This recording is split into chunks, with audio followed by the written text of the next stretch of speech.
ဒီဘက်ကလေးကတခြားဖွဲ့ဝင်တွေကြားအနေခံခွဲခြားခံဖြစ်ခဲ့ရတဲ့ Blackpink နဲ့သမီးလေးဂျီဆူ Blackpink ဆိုတဲ့အမည်နာမကတကမ္ဘာလုံးအတိုင်းအတာနဲ့အောင်မြင်ကျော်ကြားနေပြီမယ်အဖွဲ့ဝင်ဂျီဆူအတွက်ကတော့ဒီအောင်မြင်မှုရဲ့နောက်ကွယ်မှာမျက်ရည်နဲ့ရင်းရတဲ့မတရားမှုတွေခွဲခြားဆက်ဆံခံရမှုတွေကဒီဘက်ကလေးကအခုချိန်ထိအရေးလိုလိုက်ပါနေကြတာပါအဖွဲ့ရဲ့ video ရဲ့ရုပ်အချောဆုံးနဲ့ lead vocalist အတိကအဆိုရှင်တယောက်ဖြစ်နေပါလျက်နဲ့အမြဲတမ်းနေရာဖယ်ထုတ်ခံရတာတခြားအဖွဲ့ဝင်တွေထက်အခွင့်အရေးနည်းပါတာတွေကပရိသတ်တွေအတွက်ကတော့ရင်နာစရာအကောင်းဆုံးအမှန်တရားတစ်ခုဖြစ်နေပါတယ်ဒါအခုမှမဟုတ်ပဲဂျီဆူတယောက် Blackpink ဖွဲ့စတင်ခဲ့တဲ့ဟာအခုချိန်ထိစနစ်တကျအနေခံရတယ်လို့ပြောရင်မမှားပါဘူးအထင်ရှားဆုံးတာတကတစ်ခုကိုပြောရမယ်ဆိုရင်ကမ္ဘာကျော်အဆိုတော် Selena Gomez နဲ့တွဲဖက်တည်ဆိုခဲ့တဲ့ Ice Cream သချင်းပါပဲတကမ္ဘာလုံးကစောင့်ကြည့်နေတဲ့အဲ့ဒီသချင်းမှာအဖွဲ့ရဲ့အဓိကအတန်ရှင်တယောက်ဖြစ်တဲ့ဂျီဆူကိုစာကြောင်းတစ်ကြောင်းနဲ့သာတည်ဆိုခွင့်ပေးလိုက်တာသူမရဲ့အရေးချင်းကိုပြောင်ကျကျနှိမ်ချလိုက်တာပဲဖြစ်ပါတယ်ပရိသတ်တွေကသူမရဲ့အတန်ထွက်ပေါ်လာဖို့သချင်းတစ်ပုံလုံးပြအောင်စောင့်နေပြီမယ်တကြောင်နဲ့တည်ဆိုတာကိုပဲကြားလိုက်ရပြီကျန်တာတွေကတော့နောက်ကနေ follow လိုက်ပေးနေရတဲ့အတန်လေးတွေပါပဲအတန်ပိုင်းတွေမှာမကပဲ music video တွေမှာဆိုရင်လည်းသူမရဲ့နဲ့သမီးလိုချုံမောလာပါရဲ့မျက်နှာကိုစက္ကန့်ပိုင်းလောက်ပဲပြတ်တာပြီးကျန်တဲ့အချိန်တွေမှာနောက်တန်းမှာပဲထားပေးပြီးတခါတလေမှဆိုရင်လုံးဝအောင်ထည့်သွင်းထားခြင်းမရှိပါဘူးသူမကို Blackpink အဖွဲ့ဝင်တယောက်ဆိုတာထက် background dancer တယောက်လိုမျိုးသဘောထားနေသလားလို့တောင်မေးခွန်းထုတ်เสียဖြစ်ခဲ့ရပါတယ်ဒီလိုခွဲခြားဆက်ဆံမှုတွေကအရင်ကတည်းကဖြစ်ပြီးအခုချိန်ထိလည်းပြောင်းလဲမလာခဲ့ပဲပို့ပြီးတော့တောင်ခွဲခြားပြီးနေနေတယ်လို့ပါပဲ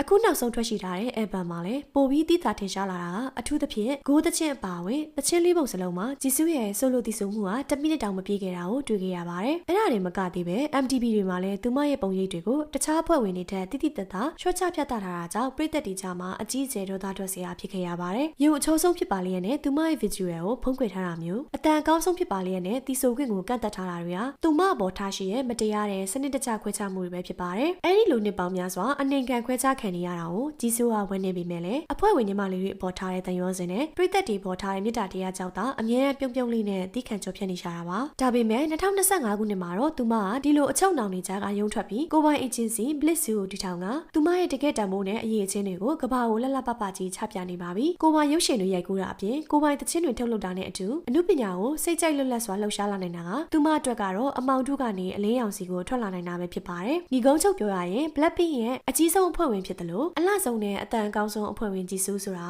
အောင်မြင်မှုရဲ့ထိပ်ဆုံးမှာရှိနေပေမဲ့မတရားတဲ့ခွဲခြားဆက်ဆံမှုတွေကိုအဆိုးရွားဆုံးခံစားခဲ့ရသူတစ်ယောက်ဖြစ်ခဲ့ပါတယ်သူမရဲ့အနေခံရတဲ့ဇာတ်လမ်းတွေကတော့ K-pop လောကတစ်ခုလုံးနဲ့ပရိသတ်တွေအားလုံးသိကြပေမဲ့ agency ဝိုင်းချီမှာကတော့မျက်နှာပြောင်တိုက်လွန်ပါတယ်ဒါပေမဲ့လည်းအခုတော့သူမကဘသူရဲ့လွှမ်းမိုးမှုမှမပါဝင်ပဲကိုပိုင်လန်းကိုရဲရဲဝံ့ဝံ့ရှောက်လန်းနေပြီဖြစ်တယ်လို့သူမရဲ့တကယ့်အရေးချင်းတွေကလည်းကမ္ဘာအလယ်မှာအနေခံဘဝကနေအောင်မြင်မှုအရှိန်အဝါနဲ့တောက်ပနေပြီပဲဖြစ်ပါတယ်တကမ္ဘာလုံးကချစ်ရတဲ့နှစ်သမီးလေးဂျီဆူရဲ့အနေခံခွဲခြားခံရမှုတွေအပေါ်ပရိသတ်ကြီးရောကျေနပ်ကြသလားဆိုတာပြောပြခဲ့ပါဦးနော်